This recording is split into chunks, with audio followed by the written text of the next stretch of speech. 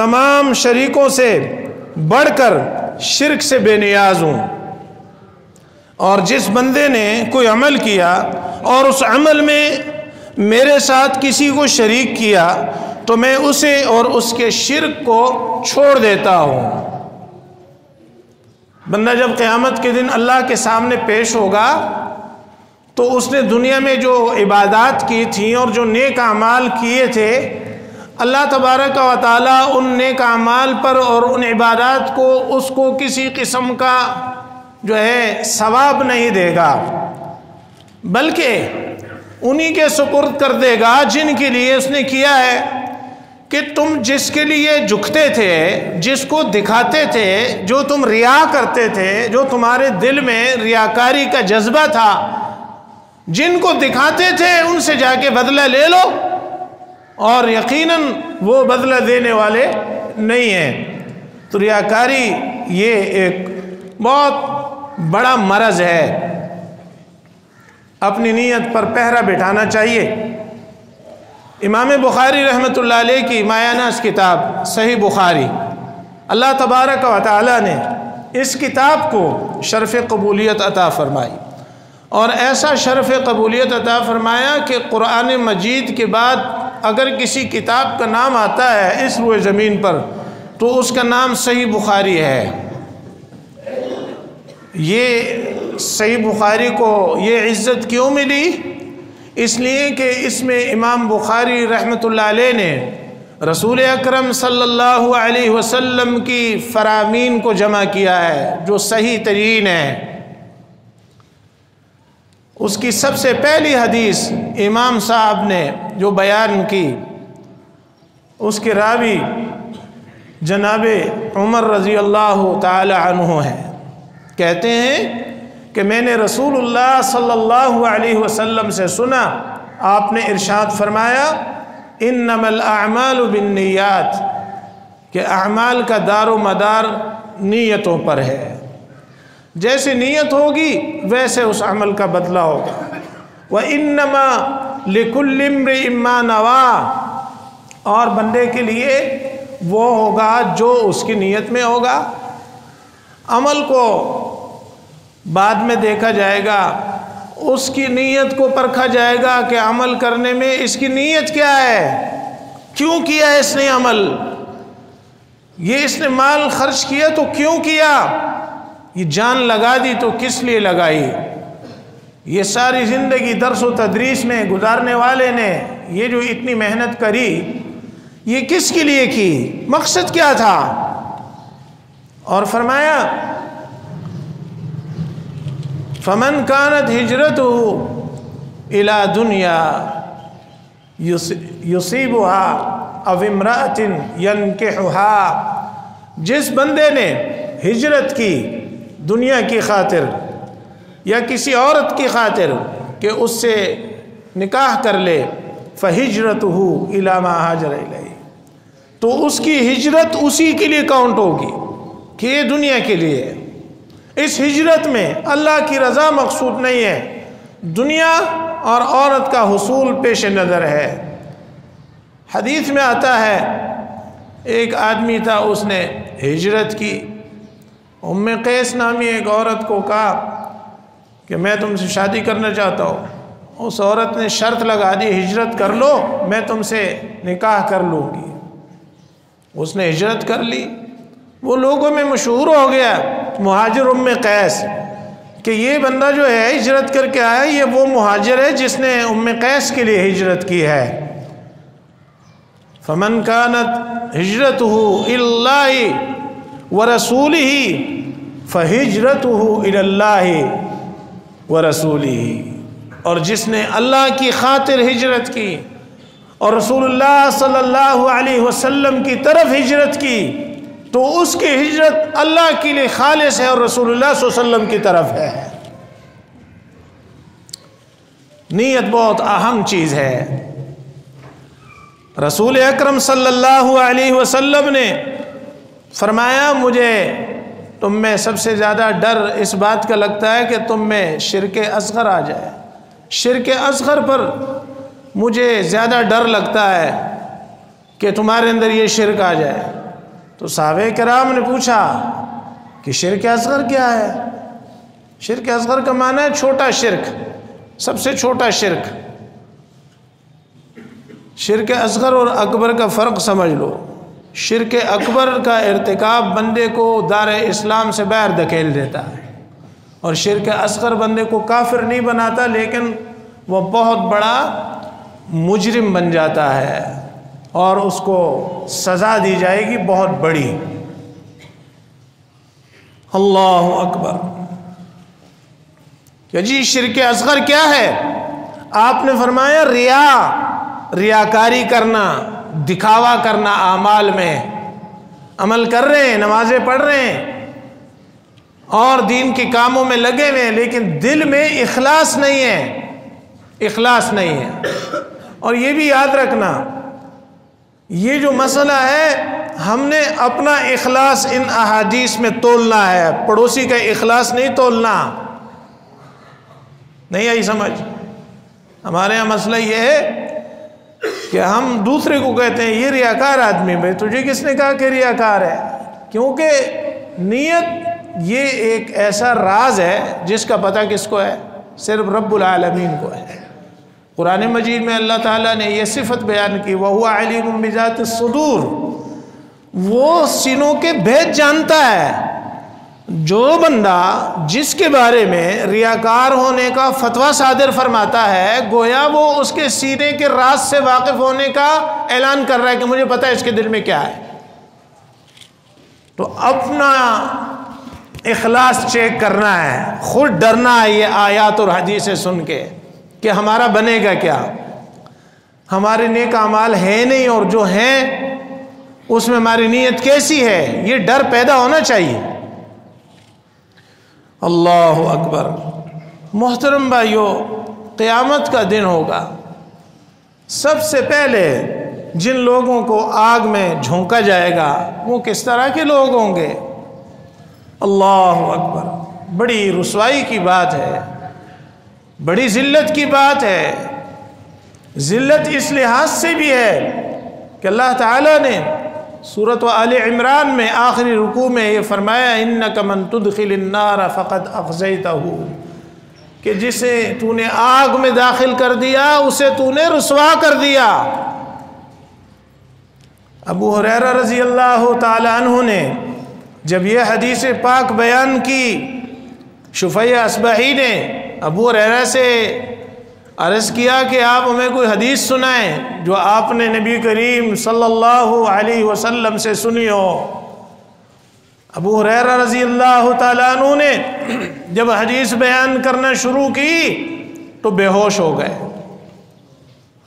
تھوڑی دیر بعد افاقہ ہوا، پھر ہمت کی، حدیث بیان کرنا شروع کی، پھر بے ہوشی طاری ہو گئی، پھر افاقہ ہوا، پھر حدیث بیان کرنا شروع کی، پھر اس کی ہیبت سے بے ہوش ہو گئے۔ اللہ تبارک و تعالیٰ نے جب ان کو ہمت عطا فرمائی اور وہ اس قابل ہوئے کہ حدیث بیان کریں، تو انہوں نے حدیث بیان کرنا شروع کی، اور حدیث بیان کرنے لگے تو فرمایا قیامت کے دن سب سے پہلے ایک شہید کو لایا جائے گا، اور اللہ تعالیٰ اس سے اپنی نعمتیں گنوائے گا۔ بندے میں نے تجھے اتنی نعمتیں دی، تو نے کیا کیا؟ وہ کہے گا یا اللہ میں تیری راہ میں تیرے دشمنوں سے لڑا حتیٰ کہ قتل ہو گیا تاکہ تو مجھ سے راضی ہو جائے۔ بڑی خوفناک حدیث، اللہ کی قسم۔ اللہ راضی ہونے پر آئے نا تو ایک مغنیہ عورت جس کا پیشہ ہے گانے گانا اور لوگوں کا دل لبانا اور دن رات گناہ سمیٹنا، ایسی گناہگار عورت، ایسی سیاکار عورت، ایسی خطاکار عورت، وہ ایک پیاسے کتے کو پانی پلا دے تو اللہ تعالیٰ اس کے سیاکاریوں کو نیکیوں میں بدل لے اور اسے جنت میں بھیج دے۔ اور اللہ تبارک و تعالیٰ کی پکڑ ایسی ہے کہ بندے نے اسلام کی چوٹی پر پہنچ کے جان دے دی ہے،